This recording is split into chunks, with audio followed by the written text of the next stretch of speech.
Thanks for joining us this afternoon. Fresh and damning allegations, of course, by the special prosecutor against the former sanitation minister Cecilia Dapaah as the office of the special prosecutor goes on the offensive in the latest attempt to confirm the seizure of suspected tainted properties belonging to Cecilia Dapaah. You'll recall that the Office of the Special Prosecutor says millions of cash from the former minister and ordered the freezing of some of her bank accounts. However, an Accra High Court refused to confirm the seizures, directing the OSP to unfreeze the account. Well, Kweku Asante has been following all of the developments for us as we now have the latest from the Special Prosecutor on efforts to actually prosecute this very case. Kweku Asante is joining us first just to help us with the issue about this dead brother of Cecilia Dapaah that we are, learning of now, and also understanding is that some transactions are ongoing even though this person is deceased. What's the argument of the official of the Special Prosecutor on this? Yes, Blessed. In fact, if you look at the filing that has been made by the Special Prosecutor in court, it starts by saying that an analysis of statements in Cecilia Dapaah's bank account with a top Ghanaian bank, we are unable to put out the details of the bank for certain reasons, revealed highly suspicious transactions involving the name of Cecilia Dapaah's deceased brother, Nana Akwesi Esan. They said Nana Akwesi Esan died in January of 2022, and there is no record domiciled at the financial institutions of probate or letters of administration granted to personal representatives. Strangely, there are active transfers from the deceased person's bank account to that of Cecilia Dapaah's bank account in Ghana. In fact, as recent as 19 September 2022 and 23rd May 2023, amounts of 10,450 cedis and 11,280,000 cedis were transferred supposedly by the deceased brother to the first respondent. So this is the deceased brother of Cecilia Dapaah, dead and gone, buried, but still the amount that are being transferred from his account to that of Cecilia Dapaah, and the OSP is banking on some of this as part of his latest filing in court to convince the court to confirm the seizure order. Okay, I see. And we're also learning of some businesses that Cecilia Dapaah is claiming ownership of, except to say that the OSP says he's found contrary evidence. Yes, Cecilia Dapaah had claimed that she owned an undisclosed and unidentifiable part of 2,862,000 cedis retrieved from her residence. She claimed that some of the money was received as certain allowances and revenue from her cosmetic business, which she registered under the name Demacare Cosmetics as a sole proprietorship. However, the OSP's investigation revealed that the first respondent is not the registered legal owner of the said business enterprise. The official records at the Office of the Registrar of Companies reveals the proprietor of Demacare Cosmetics as one Marian Ewua. The OSP further investigates and reveals the existence of another business entity with the name Demacare Enterprise registered with the postal address of Cecilia Dapaah. However, the legal ownership in this company vests in one Victoria Adoik and not Cecilia Dapaah. Cecilia Dapaah had also claimed in part that the discovered cash in cedis discovered by the OSP was proceeds from sales of Demacare Cosmetics business in 2003, in which she kept in her house. The heightened suspicion then got the OSP officers to probe further. What they realized was that the amount of money found had a date of 2007, but Cecilia Dapaah claimed that she sold the company in 2003. So the date does not correspond. Of course, the defense people have raised is that as of 2003, when Cecilia Dapaah may have sold the company, that was the time Ghana was using the old currency. And so Cecilia Dapaah might have gone to the bank to change them into the new currency. But these are questions that the OSP is asking and is expected to come to court. Then again, contrary to Cecilia Dapaah's claim that Demacare Cosmetics ceased operations in 2003, the business registration documents show that the business was actually registered in 2018. If you registered a business in 2018, which you claim to have sold in 2003, why is the date on the money 2007? So these are some of the questions OSP is asking. And I need to point out also that the key summaries of what it is that the Office of the Special Prosecutor has been laying out this afternoon is right on your screens as we see, talking about some undisclosed and undeclared real estate businesses, which she actually obscured and concealed using aliases. In fact, using aliases, and that's another point I wanted to bring up about the transactions and how she's able to sign off using her regular signature, but then the name on the accounts are different. Yes, the OSP alleges that Cecilia Dapaah sold the Smith Boteman Estate flats under the name of Nanaya Ode. Indeed, Cecilia Dapaah appended her own signature on all relevant correspondence with the buyer under the name Nanaya Ode. Concerning payment, Cecilia Dapaah, through her agent, gave the buyer her bank account number, and it was at the point of payment that it was revealed to the buyer that the true identity of Nanaya Ode was actually Cecilia Dapaah, into whose account payment of the purchase price of 117,000 cedis was to be made and was effected. The OSP attached exhibit. So the former sanitation minister is signing on documents as one Nanaya Ode, and she's selling a house that she owned at Boteman Estate Flats. But she signs her own regular signature, and the OSP has been able to piece the evidence together to suggest that the minister was doing a lot of unregulated business, getting a lot of money, some of them which she was not paying any taxes on, using aliases, and was not getting specific. Okay, let's talk about the $800,000 and then, this new revelation coming up about the amount and possibly what it might have been used for.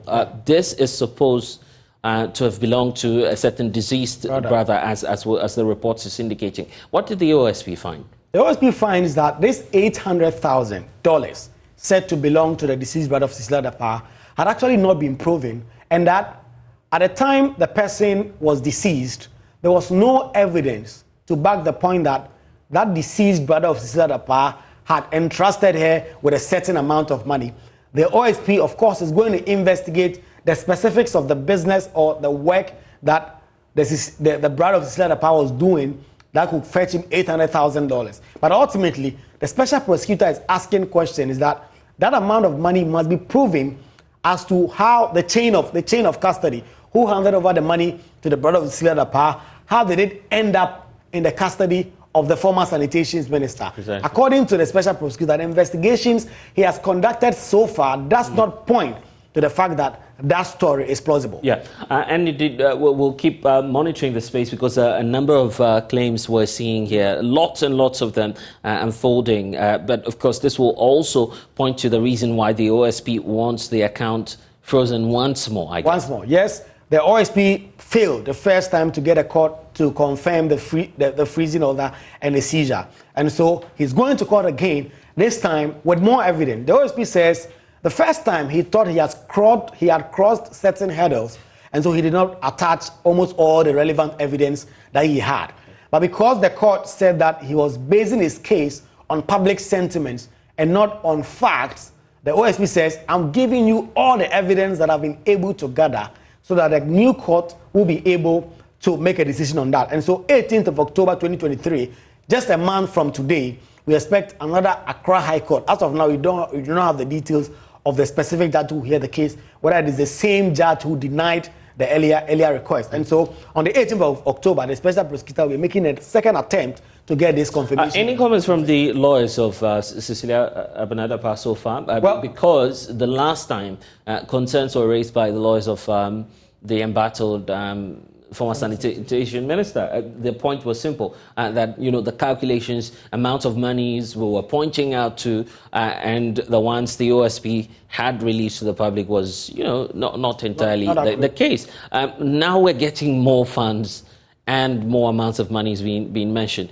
How do we reconcile all of that? Well, the lawyers of Cecilia Dapaah are tightly about the situation. Yes. We've been trying to reach them to try and get their comments on these latest allegations that have been made by the special prosecutor. They haven't said anything. But we expect that in the coming days, within the next 2 weeks, the lawyers for Cecilia Dapaah would have to file an affidavit in opposition to this application that have been filed by the special prosecutor in court. It is then that we'll get to hear the side of Cecilia Dapaah. And ultimately, on the 18th of October, when the case is heard, there will be oral argument, and then we'll be able to get to hear how Cecilia Dapaah is responding to these claims, except to say that the special prosecutor believes he has a rock-solid evidence to convince this new judge that the freezing order and the seizure confirmation is warranted to protect the so-called tainted property of Cecilia Dapaah, so that Cecilia Dapaah will not dissipate them, so that the special prosecutor will be able to continue his investigation and not leave any stone unturned. Okay, quick, stay on. Beauty Emefanete is the Executive Secretary for the Ghana Anti-Corruption Coalition, joining us in this whole conversation. Richard Kumado is a fraud consultant. Dr. Richard Etiahin is also a banking consultant, joining us in this whole conversation. I want to start off with you, Beauty. The details we are learning of the claims from the OSP. At first, the court was of the view that this was an emotional sort of investigations that was happening. Now it appears that the OSP is going beyond that and bringing out some very damning details. We're not affirming as of now that indeed the minister is culpable of all of the offences and the claims being raised by the OSP. But it does suggest that we must do something about our asset declaration. You agree? Yes, thank you very much, and good afternoon to all your viewers. This issue has brought to bear our constant advocacy in terms of the asset declaration law and why we need to do something urgently about it. We cannot claim to be fighting corruption when a tool of anti-corruption, which is so important to the fight against corruption as asset declaration, is as weak as we have it. If we have a very effective asset declaration regime, these issues would have been brought to the fore, and we wouldn't be talking about them now. Declaration does not have an important tool as verification. So as we speak, if somebody comes into office with the intention to amass wealth, all they need to do is to put that intention and declare it as an asset declaration.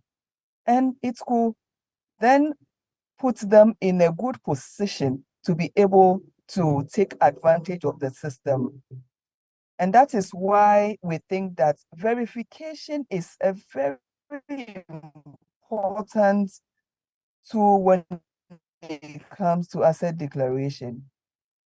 Currently, we have the Conduct of Public Officers Bill, which has been pending, and the president currently, in his when he gave the speech at the bar conference, indicated that he is going to receive it soon from the Attorney General. I mean, Cabinet is going to receive it soon. I, for instance, was worried that it has taken us all this while for just the president to say it's now coming to him when we had thought that it was already with him. When you look at, apart from verification in terms of asset declaration, we also have a very important component of asset declaration that's in terms of in best practices, asset declarations are published. So when they are published, citizens are able to give information and know that these people who are coming into public office, these are in terms of the assets or the liabilities that they have before coming into public office. So, for instance, taking the case of Madam Cecilia Dapaah, we would have known if she already had this money before coming into public office. And then when this case arises, it wouldn't be a surprise. So because we may have known if the money was legally acquired, this would have been clearly documented as an asset declaration within an asset declaration process. And if we had the mandate to also verify same, we are able to determine that, yes, she legally acquired this asset. But here is the case that we leave people come into office for 6 months, which is even conflicting with the Constitution, because the Constitution says upon assumption of office, but when you look at the act that's brought into place as a declaration, It provided a 6 months lifespan for people to come. Hello, Beauty. Okay, we'll get to Beauty United shortly. She's the Executive Secretary for the Ghana Anti-Corruption Coalition. Richard Kumaro is also on with us. Vitus Azim is also joining the conversation. And Richard, you know, the transactions has been called into question without prejudice to what it is that the court will decide on this. Very shocking revelations coming through from the Office of the Special Prosecutor. But is it possible, looking at the possibilities, right, that an individual make use of a deceased brother's account and, of course, use that for subsequent financial transactions?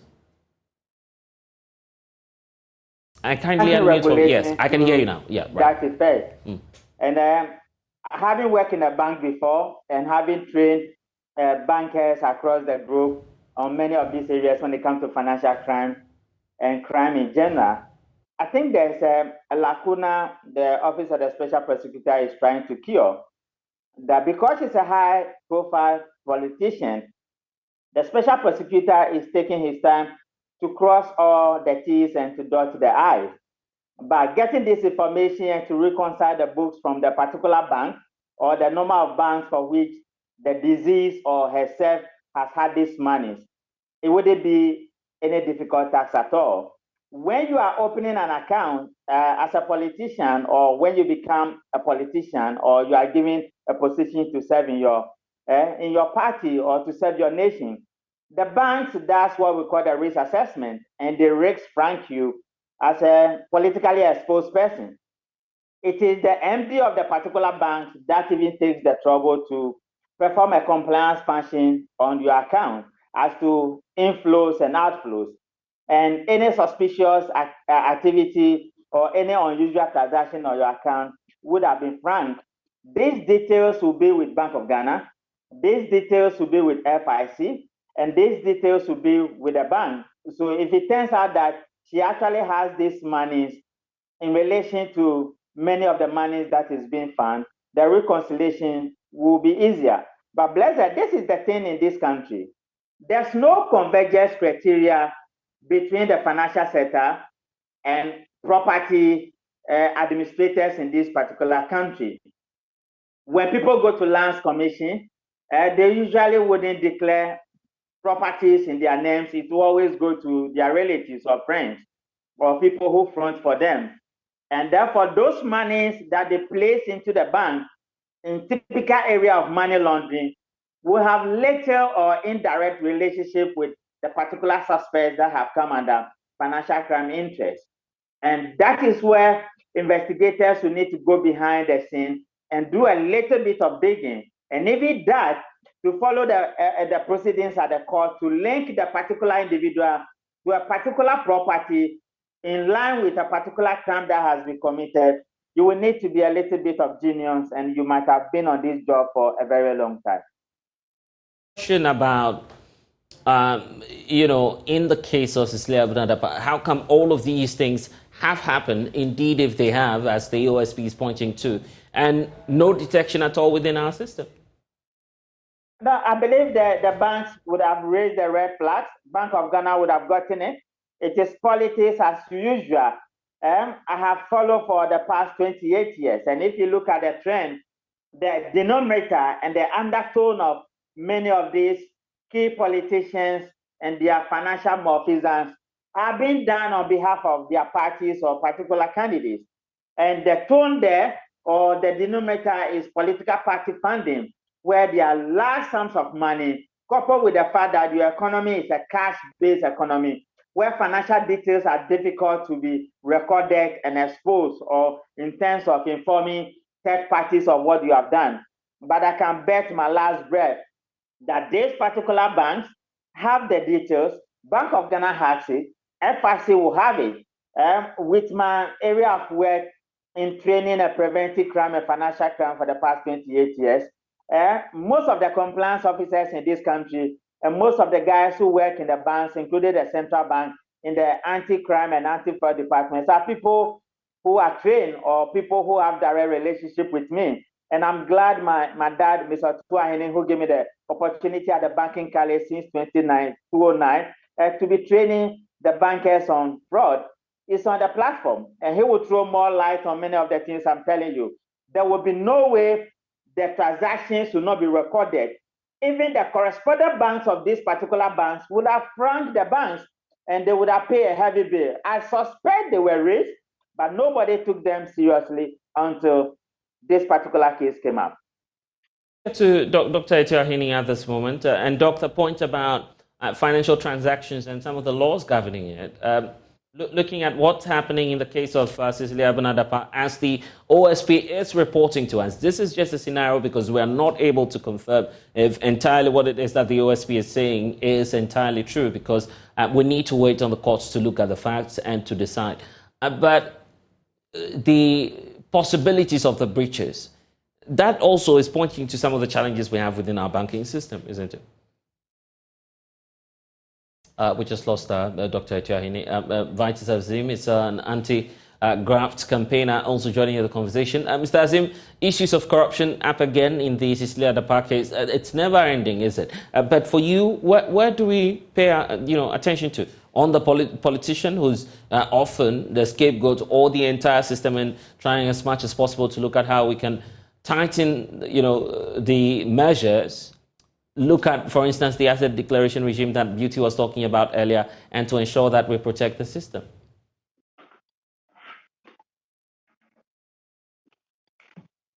Beauty, let me hear from you on this.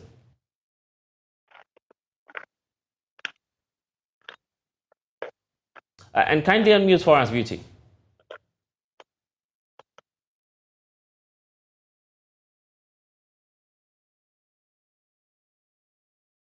We seem to be having a challenge there. Of course, Richard Kumar is still with us. Richard, you're talking about the point earlier about possibility of having, some of the people working within the banking system who may have triggered or sounded the alarm bells, and yet, of course, the regulators or those in charge may have disregarded that. That means that sanctions could apply beyond, just focusing on Cecilia Dapaah. If indeed the claims by the OSP are all true. Definitely. I remember in one of the cases that came before us, the BNI went to arrest the MD of this particular bank because of some infractions, which basically occurred because the unusual and suspicious report was not produced on time. And there are timelines with many of these reports. And guess what?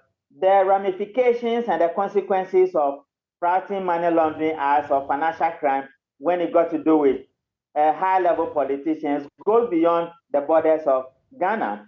And the correspondent bank of this particular bank's Auntie-Abena Dapaah has money or has dealings with them. We'll have questions to answer. Then again, you remember there is this particular group in France, they call them the Financial Action Task Force, which basically deals with sanctioning nations who flout many of the regulations and many of the laws regarding money laundering and politically exposed persons. You might be seeing it just as Auntie-Abena in the forefront of this particular issue, but they are watching closely. And I'm worried that Ghana just came out of the blacklisted list and we are on the watch list again in the gray area.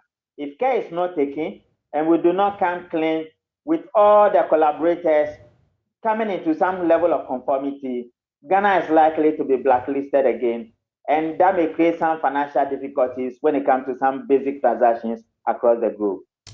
How widespread do you feel this challenge is? No, it is widespread, particularly when the domestic banks are being used. The Nigeria banks are a bit alert, the foreign banks are a bit aggressive, but the Ghana banks are a bit more dominant and domicile because of hand-handedness of politicians behind the scene.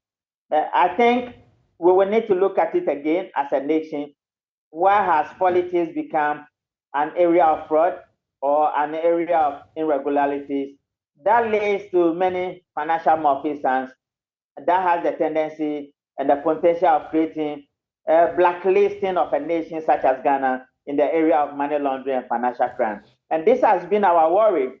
Brother, you'll be surprised to know that in 1987, the first Financial Act law, anti-money laundering law, was passed. We have amended it twice now, and in the year 2020, we amended it to Act 1044, which means that the loopholes in our act are always being exploited by frontline key politicians and their business associates, those who front for them. It's creating problems not just for Ghana, but across West Africa and many parts of Africa. What that it also means is that investigative bodies such as OSP, who has law enforcement agency ability, will need to be biting a little bit more if the objective is to succeed and clean up the system, because the way it is now, the red flags and the red herrings are a bit too many for one particular institution to deal with. Okay, Richard, stay on with us. Goku Asante, my colleague, is also back with us in studio. And of course, Beauty Nate is joining us this time around via phone, having some challenges with lines, Zoom connection there. Beauty, just touch on this point before I bring in Kweku. The issues about the bills, the pieces of legislation that we already have on the conduct of public officers, because you are calling for the laws to be passed in terms of the conduct of public officers bill. However, the argument is being made that we have too many laws sitting on our books.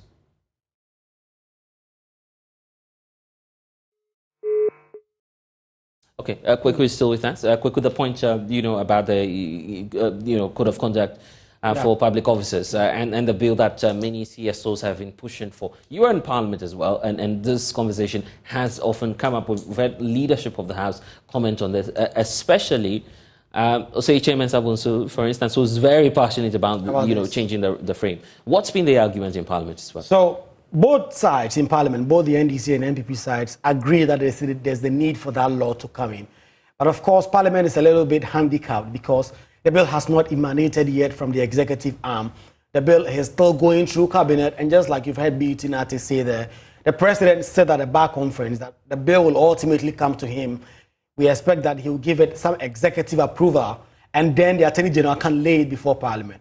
The AG has had cause to assure that the expectation is that by the end of this tenure of President Akufo-Addo, that bill would have been passed. And that is the sticking point now. But given how both sides in the House seem to agree that we can pass this and we need to pass this, we expect that as soon as this bill comes, it will probably go through a certificate of urgency, the kind of urgency that Parliament attached to the passage of the Right to Information Law. We expect same to be done with this law. And when it comes to the reception from the MPs themselves, because this issue about the defaulters mostly being politically exposed persons has come up, and the need also to go further and to have commitment from them. The fact that the concerns that it's not coming through. We're not seeing the politicians give us that posture enough that indeed they're particular about passing the bill. Definitely, indeed, the Speaker of Parliament himself recently at a lecture in the Western region said that the reason why this law is not going through is because politicians are the most affected by the law.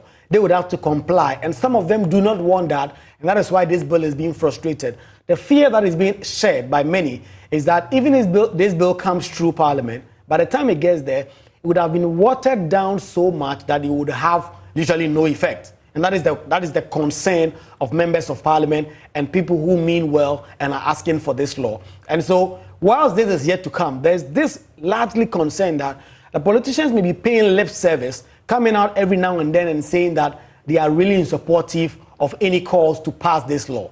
But are they really in support of this? If there is almost a political agreement on both sides, why is this bill in cabinet? Why is it not coming through Parliament? And those are the concerns that people are sharing, that by the time this comes to Parliament, this bill will be just like a toothless bulldog. Okay, Beauty Nate, the way forward and what you expect from Parliament as they resume from recess?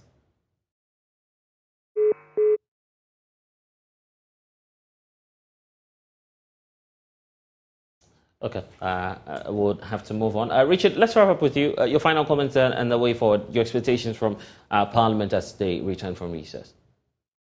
I think they have difficulties because they are the frontline politicians, and largely it's going to affect them. Nobody disputes that, but I think they should master courage.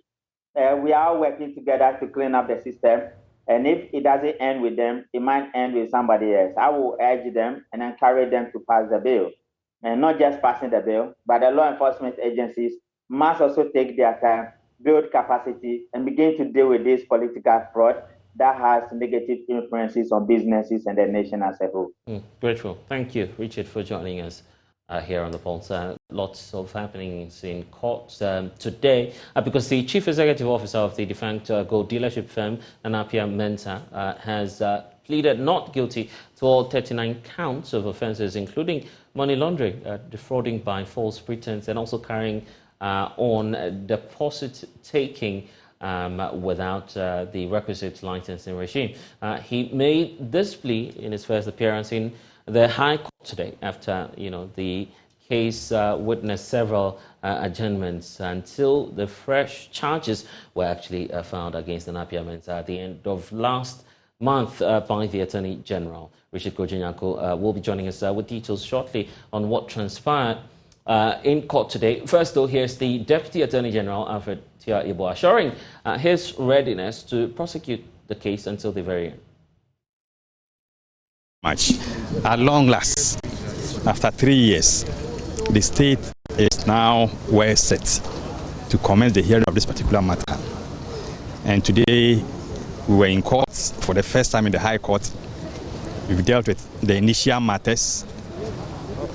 The next time that we come, you know the witnesses that will be calling. But I can assure you, since this matter involves a lot of people, we'll be calling a lot of witnesses, people who invested to state their story.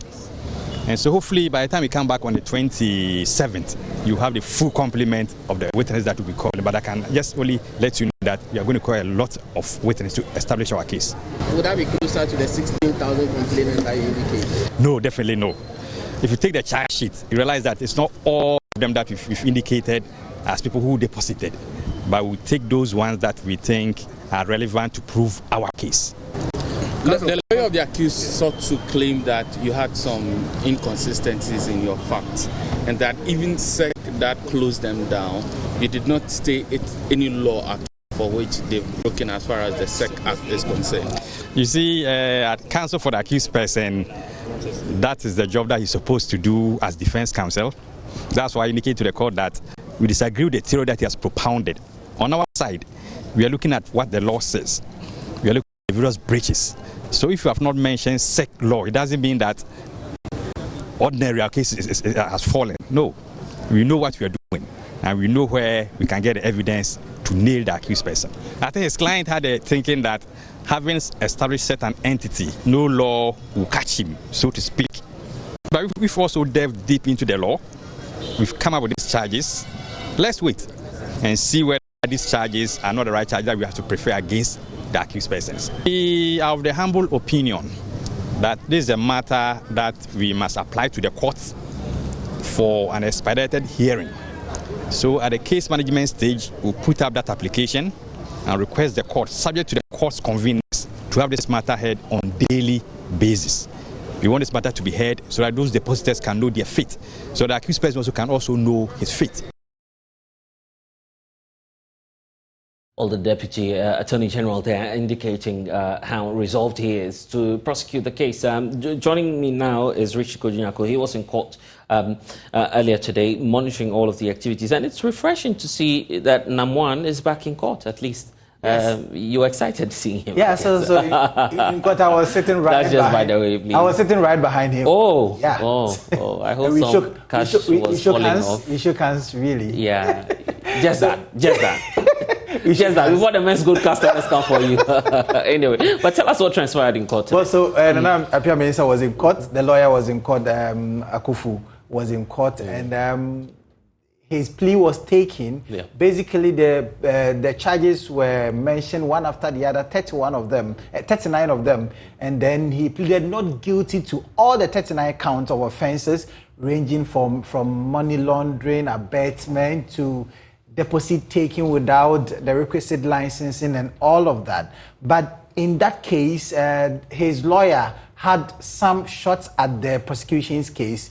He indicated that it was actually the Bank of Ghana that actually advised Menzgold to change the name from Men's Bank with a K to Men's Bank with a C. All right. And so the client cannot be blamed for that. Actually, he also indicates that the Securities and Exchange Commission that closed down the business, in all the offenses and all the charges that have been put on the head of NAM1, none of them relate to the Securities and Exchange Commission. Which is the constitutionally mandated authority looking over dealings in gold and all of these securities. Exactly, but the Deputy Attorney General, Alfred Choyebwa, who led the case of the prosecution, indicated that, well, they would prove that NAM1 is actually guilty of the charges that they have slapped him with. In fact, he indicates that they had some of the assets, they have sold them, and so at the appropriate time, if they're able to prove their case in court,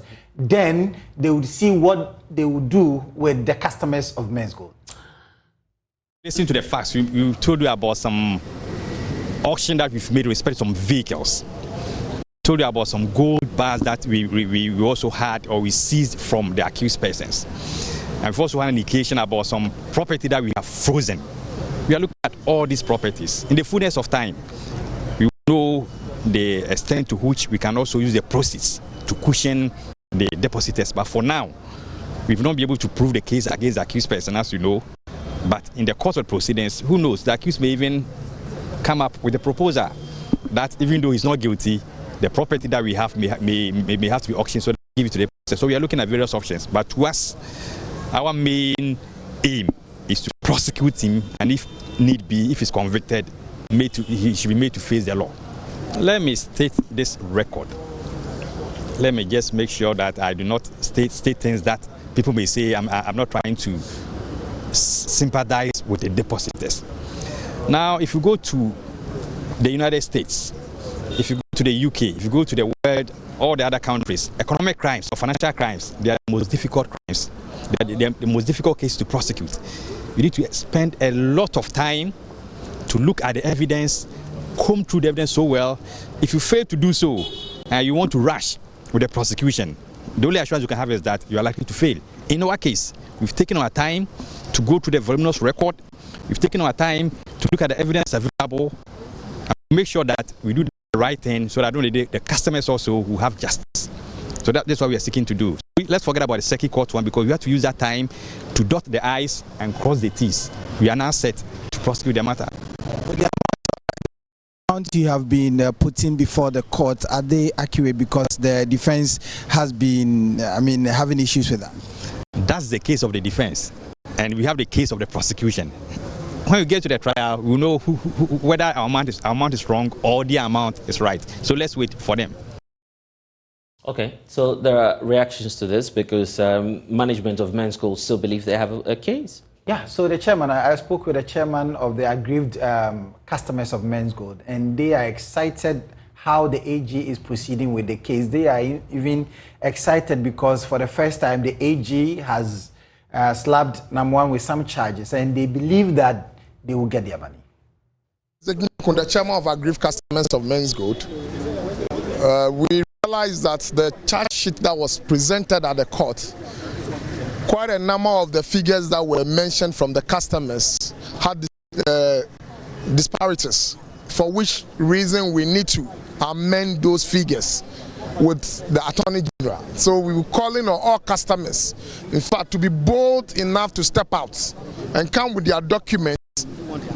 Within the week, we'll call for a location where we'll meet them and then ask a number of them to go with us to the Attorney General's office and then amend the charge sheet with the right figures of the individual customers that NAM1 owns, which were mentioned in the charge sheet. We are more than pleased to even mention that he is in to apply for a daily persecution of the case. We are more than pleased, and we like the way things are going. We realize that there are disparities in the figures that were mentioned for the individual customers that were mentioned. So we are calling them to come back with their documents for which reason we would verify the actual amounts and give that to Attorney General to amend their charge sheets accordingly, so that we would be in good position for the persecution. From what we've seen today, we are rest assured that justice will be served, and we're looking forward to the same procedure to follow. Isaac Nyako, the chairman for Aggrieved Customers of Menzgold. Okay, in spite of the concerns by the leadership, some customers, aggrieved ones, of course, were in court today as well. Yeah, so they've been sharing their coping strategies, mechanisms, things that have sustained them throughout the period. In fact, I've been because if you've invested such a significant amount of money, one police retired policeman who said that, well, he got some returns from the money he invested, and actually decided to be a very good husband by inviting the wife that, well, there's the fortune I've found, so come and help me invest in it. So all of them, including their children, they all invested in them. And the money is gone? So the money is gone. I mean, even though initially they had some returns, but I mean, the door was locked on them. When they did round 2.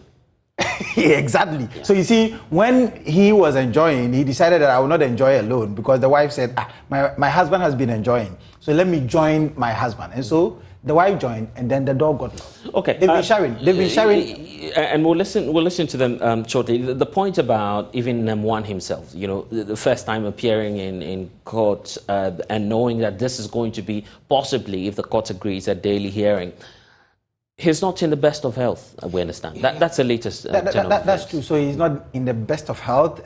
He had some waist challenges, problems that I think he's undergone some surgery. And so in court today, even though he was supposed to be on his feet when the charges were being read to him, his lawyer appealed to the court that we know that this is not done, but on health grounds, allow Namwan to sit throughout the trial because he's going through some pain. He's not really in the best form of health. Really? So what would be the implication? Because if indeed, and I'm just giving that scenario, that he needs further or better health care, possibly out of the country, is the court going to agree with that? Yeah, so it's part of the bail conditions. So the bail conditions, 500 million without justification and 4 sureties to be justified.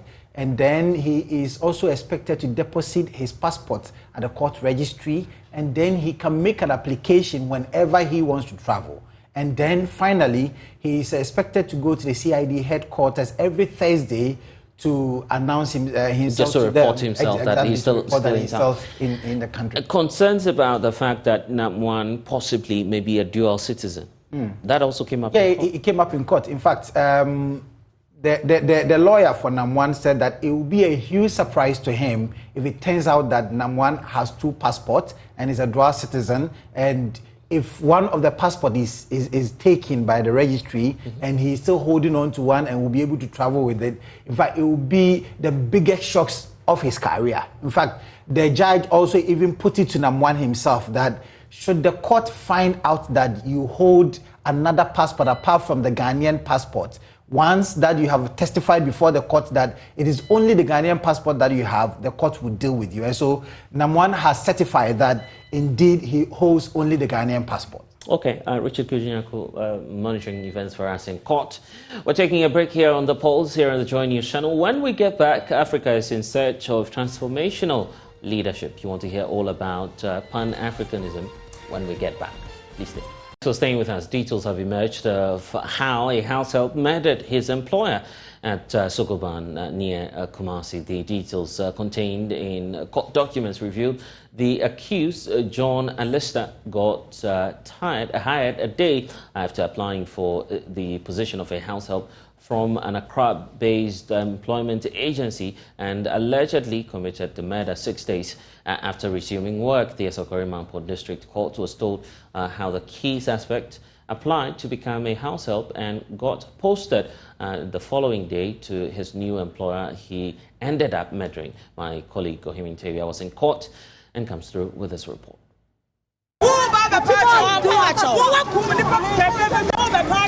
Alesta applied for work on September 4, 2023 and resumed work the following day, assigned to the woman he allegedly murdered in Kumasi. On September 11, 2023, at about 11 a.m., moments after the deceased had prepared fufu which she enjoyed with the accused, she was stabbed in the stomach, hit several times on the head and face with a club. The accused is said to have taken advantage of the absence of the 11-year-old daughter of his madam, who had gone to school. According to police, Alesta, after committing the act, invited the second and third accused persons, that is James Anoche and Juan Collins, to the home of the deceased and bolted with a Kia Sportage vehicle with registration GS 307-21, Samsung mobile phone, rice, cooking oil and other valuable items. They then escaped to Accra, made contact with Biggie, a fourth accomplice who is at large, to sell the vehicle to Christian Obu, the fifth accomplice who is also at large. Alesta, after the sale of his madam's Kia Sportage vehicle, used some of the proceeds to buy a Toyota Vitz car with registration number GS 3107-23. Whilst the second, third and fourth accomplices were being pursued, the fifth accused person abandoned the Kia Sportage vehicle at Oyibi police station and bolted.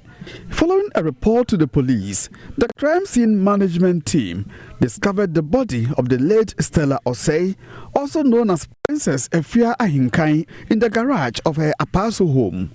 A blood-stained club, believed to have been used by the accused person to murder the woman, was also discovered at the crime scene on Tuesday, 12 September 2023.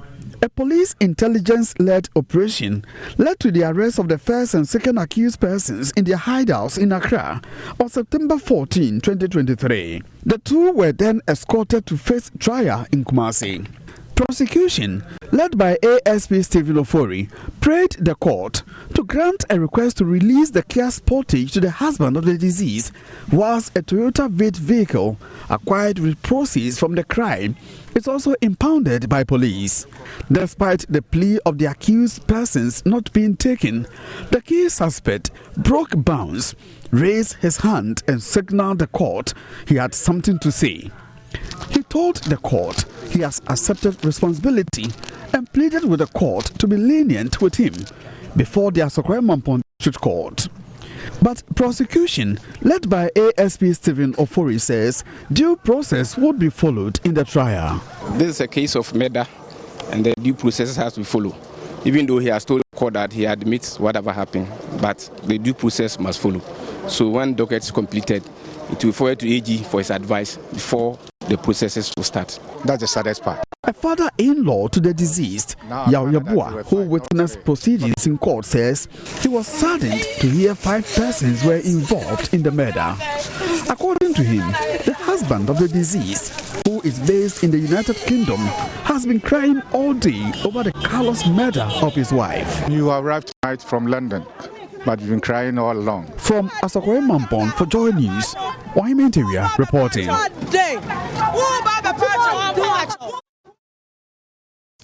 And dozens of commuters for the second day running are still stranded at Sola Bole Highway following the torrential rains in the area that broke the banks of the Dolly River. The only option for the stranded commuters are 2 canoes that can ferry them from one end to the other at a fare of some 10 Ghana cedis, excluding luggages and their charges. Upper West Regional Correspondent Rafiq Salam, who travelled to the area, reports that there is some spontaneous increase in transport fares as passengers who wish to travel along the route need to do a detour of an extra 200 kilometers to reach their destinations.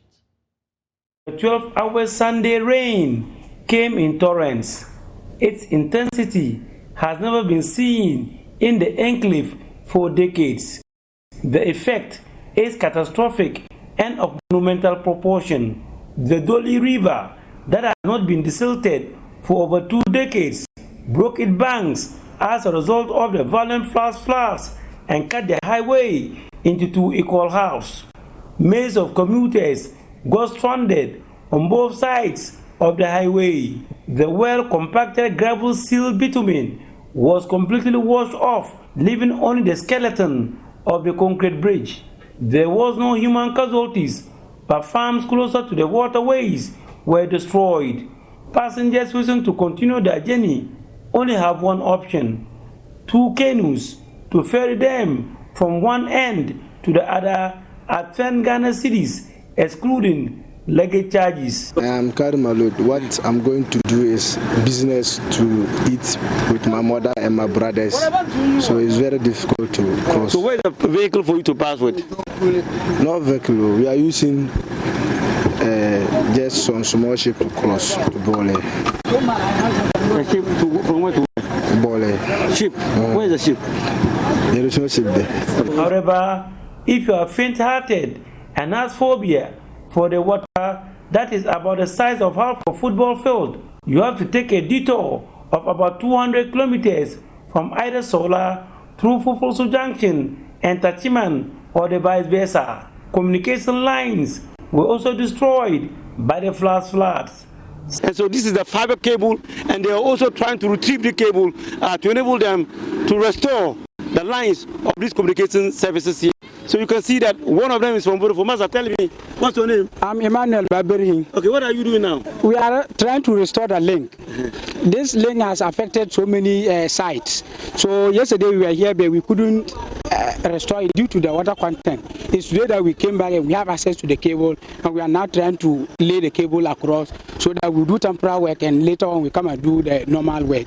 Savannah Regional Minister Said Jibril Mwazu, accompanied by his opposite number from the Upper West region, Dr. Hafiz Bin Sali, visited the affected area to get first-hand information with a view to fixing it. Somewhere in 1993, and since then we've been doing spot improvements on the road, but the major works have not been done. But so far we've seen that the level of destruction is something that we have to take seriously, and also to make sure that we get the road more travel very, very soon. Ourselves, but even before coming here, we had made contacts with the road minister, the chief director, the chief executive of the Ghana Highway Authority to ensure that we get a speedy remedy to what has happened. The Upper West region is severely hit. The incident has, however, resulted in spontaneous increment of transport fares, specifically persons traveling to Kumasi or Accra. The Ghana Private Road Transport Union, GPRTU, has upped the transport fares from Wa to Kumasi by 40 Ghana cedis. Alaji Nuhu Mahama is the Senior Industrial Relations Officer of the Upper West branch of the GPRTU, and he defends the increment. We have added 40 Ghana cedis to the 140, making it 180 Ghana cedis. Don't you think that is too high a price? In fact, we are very, very sympathetic with our transport, our traveling public. Even though we were intending to increase it from 140 to 200, realizing the cost of the fuel and the distance, but we said we have to be very sympathetic with them, so we reduced it to 40 instead of 50. For the VIP buses traveling to Accra, they have only done an increment of 20 Ghana cedis. Oli Rahman Salifu is the war manager of VIP. But the 20 cedi is not too high. If we look at it, the 20 cedi increment is not up to 20 gallons of fuel. And that place, looking at it, about a 90 mass averagely. That's averagely 90 mass is freely. So due to that, if you don't add anything, you can't be able to cover. And there can be a type S, or there can be a different distance in their car. Passengers are, however, not happy with the increment in the transport fares. Both. The long journey, 1, the increments, 2, and the time. So once there's an increment, though the journey will be stressful, I think that's the thing that we are going to face will be stressful, because in as much as we have been passing the other road, we might not be stressful, but this one, the road is a bit longer. From the look of things, it appears the highways will not be fixed permanently in the next few days. What government need to do, however, to assuage the pain and frustration of commuters is to create a diversion to enable them have easy access from one end of the highway to the other. Several vehicles that are parked here, and then also their mates or driver mates are looking for passengers. So you can see that they are calling on passengers to come and join their vehicles for them to move into the Upper West region. Reporting for Joy News, Rafiq Salam, Doli, Savannah region. All right, we're back in the studio now as the chairperson of the Parliamentary Select Committee on Environment, Science and Technology, Dr. Emmanuel Marfo, has attributed the many infractions happening in the mining sites across the country on weak compliance to environmental safety standards. He's also observing that a key deficiency in the public sector management is also the lack of coordination and collaboration between state agencies mandated to execute policies, programs and laws for the welfare of society. Dr. Marfo made the assertion when his committee visited the Anto Aboso exploration site in Chama to experience firsthand the happenings in the area which led to the explosion, which claimed at least 5 lives. Assembly member for Kobina Chrome, Emmanuel Owu-Ewie, narrated the incident to the committee. He was bitter about the continuous and deliberate negligence of quarry companies in the Shama district to safety standards. My place is surrounded by my 8 quarries. So when I see an operation of a new quarry going around, I just inform them I've seen something here. So the right is to go to Mineral Commission because they are in charge of that. So when I informed the Mineral Commission, that's where they came to ask them to halt the operation. So when they halted the operation, about 4 or 5 months, all that I saw was that they were transporting material from a quarry somewhere about 1.5 kilometers from here. And then they will bring it here to crush. But they were not blasting. Until I heard one blast. Then I came around and asked the gentleman in charge and said, oh, they are doing a test blast. And that they've gone to Mineral Commission and everything. I had a problem with the gentleman because I requested for their certificate for me to have a look at it. And lo and behold, he said they have done everything. The issue we have here is that there are a lot of quarries working, going through EPA and Mineral Commission to acquire permits within the region. It is something that is not in their books. You are here, they will come from Accra with a permit. Sometimes there's an activity going on, you go make attempt of halting them. Then somebody will call you, allow them to work. The chairman of the Parliamentary Select Committee on Environment, Dr. Emmanuel Marfo, was surprised to learn that there is no EPA official in the Shama district. The DCE Assembly member and the MP were invited to Parliament to help them understand what actually happened. We decided to come around and to have a look for ourselves and investigate and see what caused the problem and whether there was some negligence on the part of environmental inspectors or whether the environmental safety standards that should accompany operations like this were observed or were neglected. So we came and we have seen for ourselves, we've heard for ourselves, and so we are of the view that the issues are too many. Some borders on the legality, the registration of the company operating, some borders on the performance of the relevant state agencies and whether they are doing their work as required by law or not. So we are of the view that this is an issue that we as a Committee on Environment will need to invite the stakeholders involved and interrogate the matters further.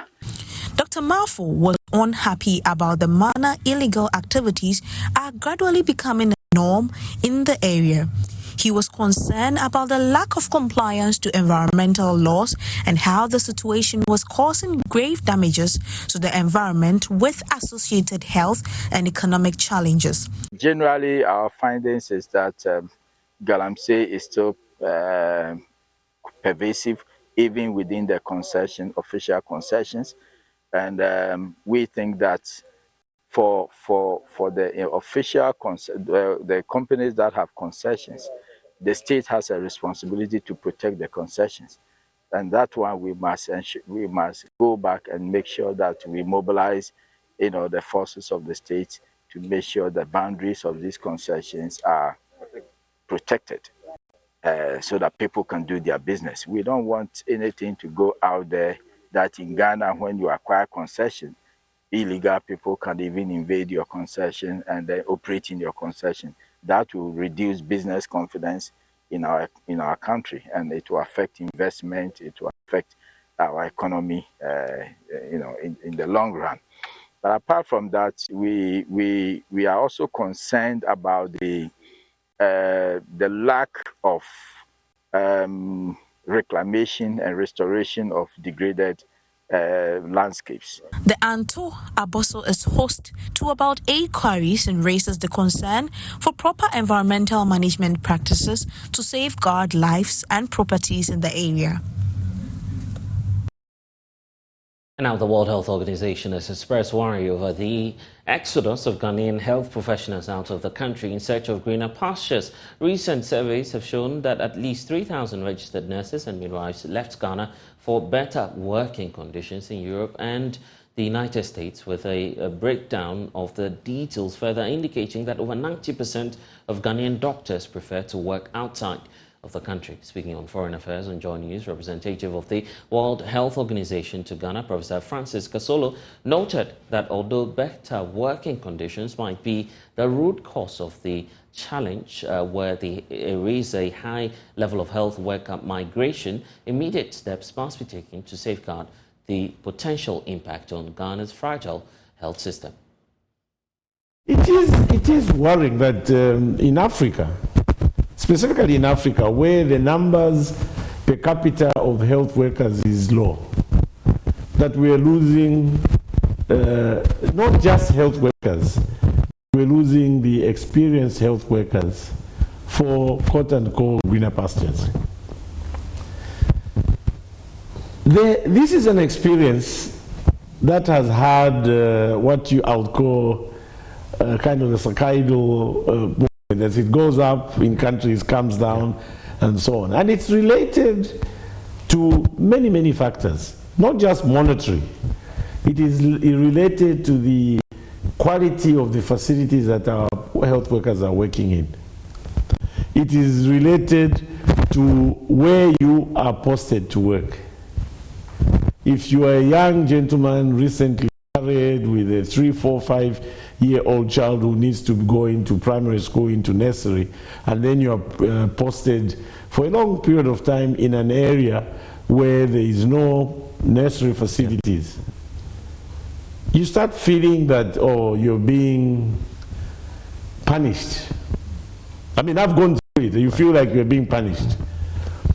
And that's why WHO, for instance, through different World Health Assembly discussions, has come up with guidance on how to sensibly manage health worker migration, especially to what I would call the developed world, because that's where most people are going, to countries that are able to pay better salaries, but also offer better working conditions in terms of where you are working and so on.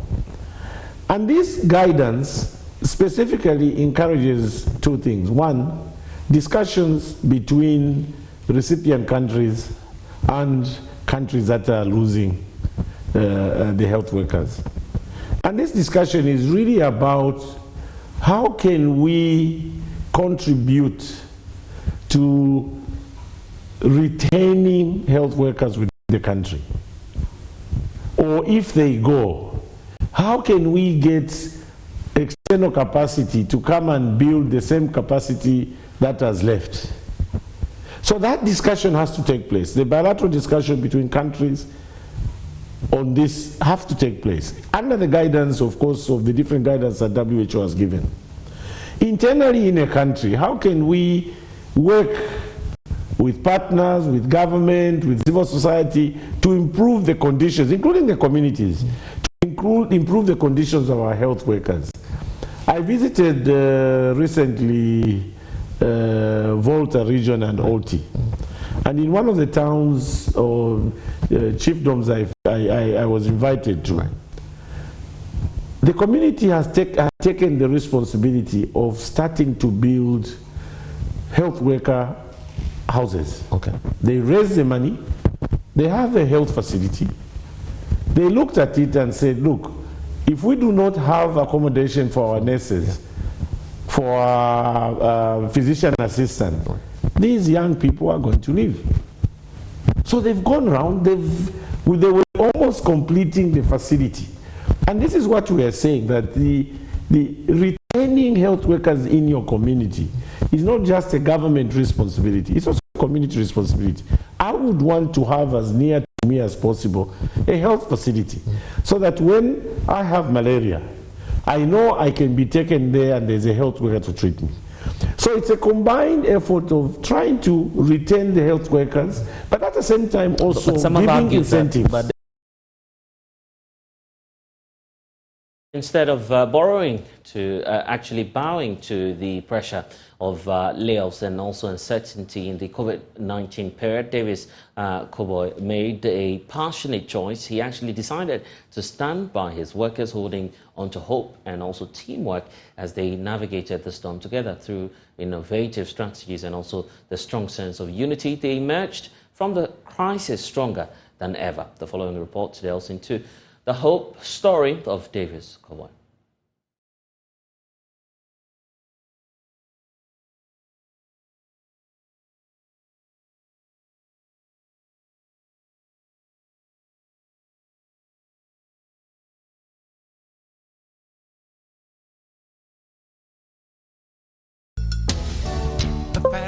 In the agribusiness sector, Davis Koboy is a name synonymous with exporting quality produce including mangoes, rice and yams to the UK, the US, various European nations and more recently, Russia. He was the national best farmer in 2009 and has won several other accolades in his field. Agri is a business. You don't just produce to feed the society. Is demand driven. So I go out, and because it's a business, we have managers who scout. You go out to look, know eavesdrop, and know what exactly the market is looking for. And if you chance on companies who are interested, you go and discuss and negotiate and strike a deal. Davis is one of 22 children. Born to a prominent chief in Somanya in the eastern region, he developed the wit and grit for entrepreneurship at an early age.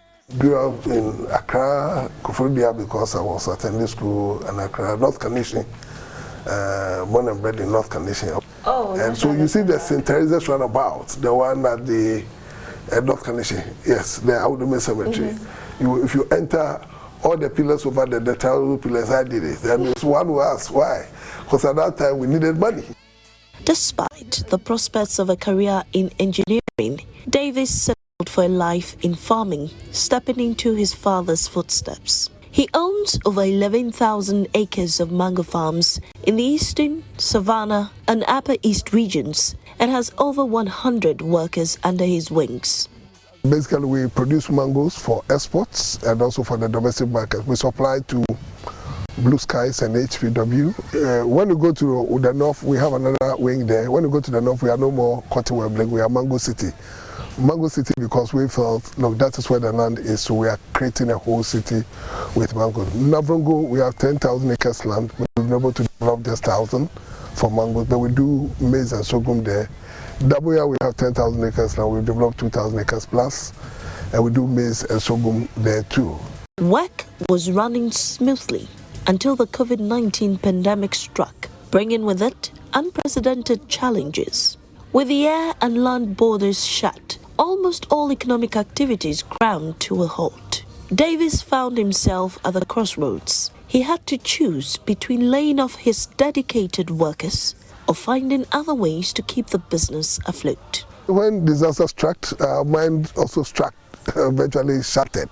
But you didn't know what to do at the time because here we were when they said COVID. So that was when we realized that how could we, first of all, market our produce, because the flights were not coming, and I'm not sure anybody can walk and carry produce to Europe or the UK. As well, we don't even have the trains to be able to Mashada, so it became virtually a problem. So how much did you lose? We lost a lot. But here's where Davis stood apart, full of empathy and a commitment to his team. He made a courageous decision. Instead of layoffs, Davis chose to sacrifice and stand by his workers. Even though his business teetered on the brink of a shutdown, he used monies saved for reinvestment to rather pay salaries. He knew it wouldn't be easy, but he was determined to weather the storm. At that time, we even had issues like BBS, so we're not making meaningful profits. So we're still going down a bit, but then we're trying to recycle the very savings we've done for the past years to be able to sustain the company. All of a sudden, this big one too. So the decision wasn't easy. What happens is, it means every now and then you need to bring people back to train and a whole lot. But I didn't lose them because they realized that I was there for them. Something inside so strong. The months that followed were filled with uncertainty, but Davis and his team persevered.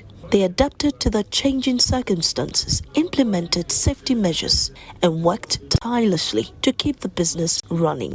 Fabrice is one of many workers who were saved by Davis's decision. He hails from Burkina Faso and has worked here for 12 years. But we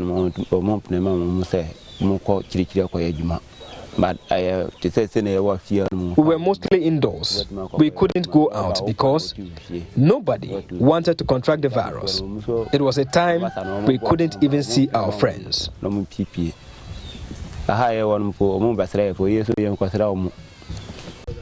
Today, he is lucky to still have a steady income to be able to take care of his wife and son. At the peak of the pandemic, he protected us. He ensured we were well fed and provided for us a constant flow of medicines for our upkeep. He really took good care of us. For me, employing them, making sure that they can put 3 square meals on a table for their family and extended family, that affects positive impact on the extended family, I'm fulfilled. Yes, because human face, you couldn't have it. In the face of adversity, Davis exemplified resilience and compassion. In the toughest of times, he held on to hope for a better time. There's something inside so strong. What an inspiration there. You're watching the Pulse on the Joy News channel. When we get back, we'll talk about Pressure Group Fix the Country. The group is announcing new plans of embarking on a series of protests here in Accra. We'll tell you about it. Please stay. And you're welcome back. Pressure Group Fix the Country movement has announced plans to embark on a 3-day picketing of the Jubilee House beginning this Thursday, September 21 to Saturday, September 23. Addressing a news conference earlier today, the convener of the group, Oliver Bakavoma, called on Ghanaians to join the protest dubbed Julabi demonstration in a bid to hold the government accountable for its actions. Ghanaians will be coming out on 21st to Saturday the 23rd, that we have put in place every logistical arrangements that we can. For those who want to spend the night over, we are arranging for tents to be mounted. We are arranging for mosquito nets to be provided for people to sleep over, and mattresses as well for people to stay over. The idea is to occupy the space for 3 days continuous. So it's not open in the morning, close and go home and come. If you feel like you need to go and refresh yourselves, you're entitled to refresh, to clean up and come back again. It's open to you. But we want to occupy that space and own that space for the 3 days that we're going to be there for the entirety of the event. We also have on standby a team of lawyers who are providing legal support where the need be for any person who would need legal support during the period. Now I want to emphasize this as clearly as I can. We are engaged in what is a peaceful demonstration. The freedom of assembly and the right to protest is constitutionally guaranteed to every citizen. This is an activity that we take on, the right we are exercising solemnly, and a reminder of where we have gotten to as a society. It is not an invitation for chaos. And I know that some of the conversations around Jubilee House and anything which demands accountability, particularly because we're under a regime that has weaponized fear, that so much fear has been weaponized that anybody feels that if they are exercising their rights, they're going to come under attack. I assure you, for as long as our comrades are alive, so for as long as our resolve is settled, we will make sure that every person who is coming there will be protected. We're putting together volunteer marshals who are going to provide protection and security to everybody and organize and help orderly control of everybody there. For some more updates as and when we have it. Now, close to 3,000 residents of Hinsan in the Ashanti region can conveniently and freely access healthcare delivery after benefiting from the free mass registration under the National Health Insurance Scheme. The exercise organized by the Asokwa Municipal Office of the National Health Insurance Authority is expected to increase membership onto the scheme as the country works towards universal health coverage. There's more in this report. Mariama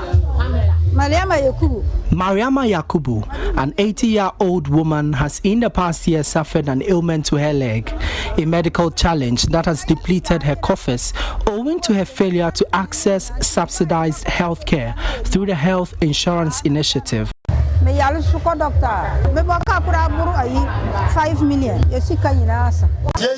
Today, she's part of the 3,000 residents of Ahinsang benefiting from a free mass registration of the National Health Insurance Scheme. The exercise was conducted in 40 districts in 11 regions of the country, with the Ashanti region specifically hosting 4 districts, including Ofenso, Bosomtwe, Etwimakwa, KMA, and Insuta. Over 60,000 community residents and students were targeted for the exercise. Daniel Ejei Chumesi is Deputy PRO of NHIA Asokwa District. NHIA or NHIS is a pro-poor social intervention program, and with this, our primary goal is to increase affordability and accessibility to quality healthcare service, especially among the poor and the vulnerable, that is in the population or in the communities. So with this, as part of our annual activities, we decided to engage the people in the community to renew and also get them new membership. Currently, over 2 million citizens form active members of the health insurance scheme in the Ashanti region, with the authority hoping to exceed its target this year. The registration was organized alongside free medical screening for indigents of the community. For Mariama, her registration onto the scheme is relief. Other beneficiaries also spoke to Joy News. Last week, when I went to the hospital, I paid almost 500 Ghana cedis.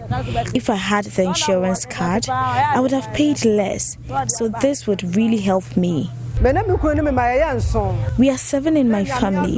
If such an opportunity is made available, I would not hesitate to register freely with my family.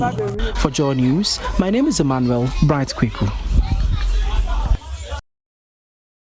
And Professor of Finance at the University of Ghana, Professor Godfred Bokpin, has lashed out at government over its reluctance to cut down on expenditure.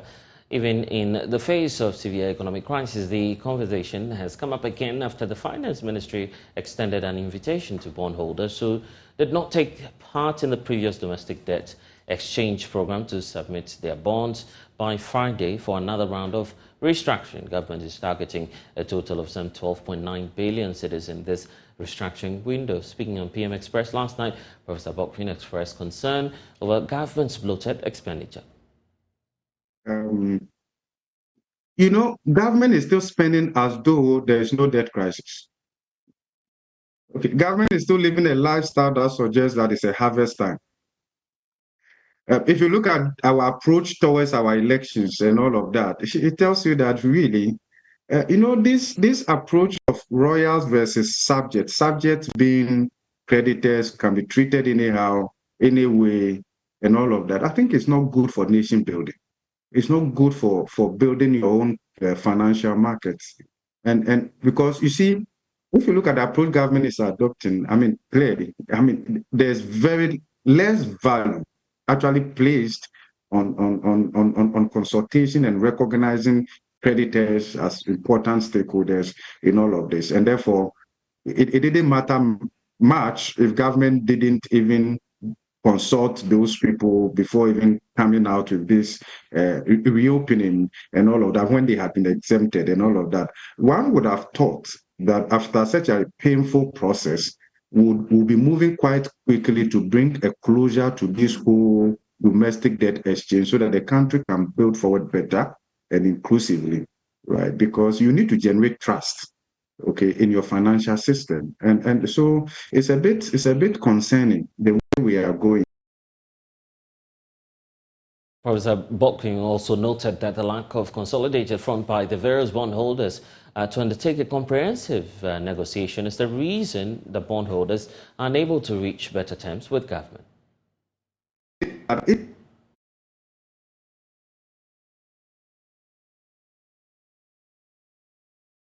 Even with the configuration, Evans, you realize that we had to use Bank of Ghana's balance sheet as a balancing item so that we could make much progress towards the goal. Because at the end of the day, all of these things is geared towards a certain end game, right? 2028, bring your debt to a more sustainable level. So the fiscal sustainability pathway had to be very clear.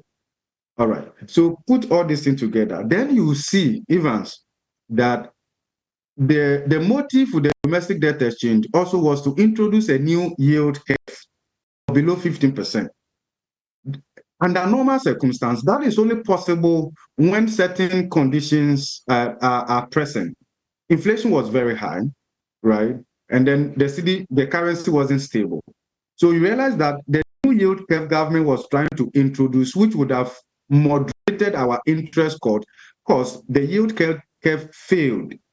So we practically abandoned that because so you will see that right after the first round of the domestic debt exchange, government tries to force down the treasury bill rate. It was essentially dragging it down to align it with the new yield curve. Now, but because of where inflation was and also because of the fiscal gap, that didn't work. So now you will see that the savings that government had made with whatever restructuring that we had done, when you do the analysis, you see that even the rising treasury bill cost is almost offsetting that. We are almost getting to the point of zero-sum game, right? So if you put all these things together, it tells you that even though government made some progress, government didn't get exactly what they wanted. Now, so if there's any opportunity, right? If there's any opportunity through administrative reopening for government to see if they could rope in those who didn't tender, government will grab that with both hands. But let me come here before I end my first submission. We are in this situation also because domestic bondholders failed themselves. Why am I saying so? It would have been better, and we have said this much earlier, form a domestic creditor committee. Then you are able to look at all these things holistically, both from the fiscal side, from structural adjustment, structural reform, what savings can be made, and then also from debt restructuring. So in the case of Ghana, everybody went in solely to protect themselves and to see what they could get. And at the end, they, through divide and rule and all of that, this is what has brought us. Well, Chief Executive Officer of the Ghana Association of Banks, John Ewa, has been explaining why there's not a united front. I can tell you efforts were made in that direction. The unfortunate thing is that for a creditor forum to be successful, you must align interest. Interest must be aligned. We had an unfortunate situation where, as banks, we knew what was at stake, particularly at that time when the negotiations started and the discussions that we had and the kind of gap that had been opened up to us, the information that we did not know before.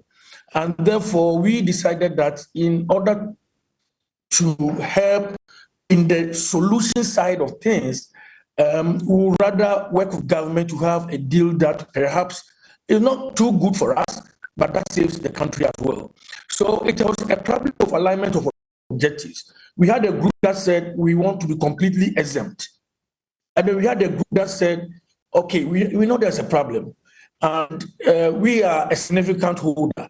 If we on radio also saying we want to be exempt, we know that clearly we want to work with government to have a solution that, in our words, works for the country.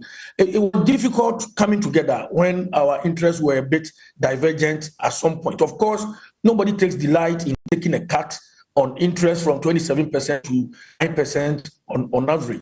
But these were critical moments, and there were a lot of moving parts. That is why we had that semblance of groupings instead of a main creditor forum to address the issues that we had at hand.